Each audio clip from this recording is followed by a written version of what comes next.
अपना सबके मिथिला संस्कार पर स्वागत करै छी। एकटा जितिया के गीत दै छी से सुनू। जितिया के आयल बहार, बहार सुनू सासु।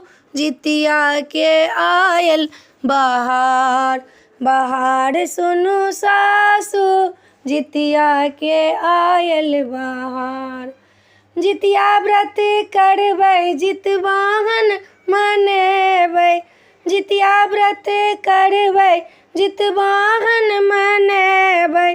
पुत्रो के माता कहाउ, कहाउ सुनु सासु।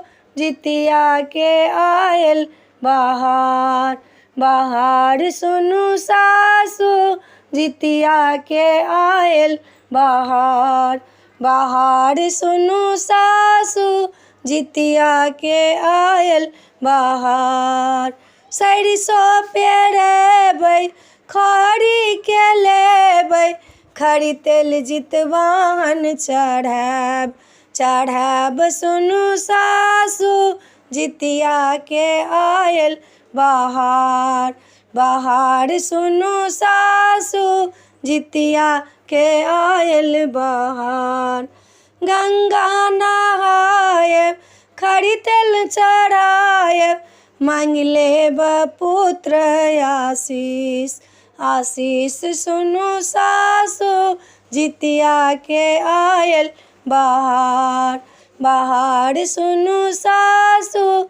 जितिया के आयल बहार। नहाए सोनाए हम आंगन में अयबै। चूड़ा दही जितवाहन चढ़ाएब, चढ़ाएब सुनु सासु। चूड़ा दही जितवाहन चढ़ाएब, चढ़ाएब सुनु सासु। जितिया के आयल बहार।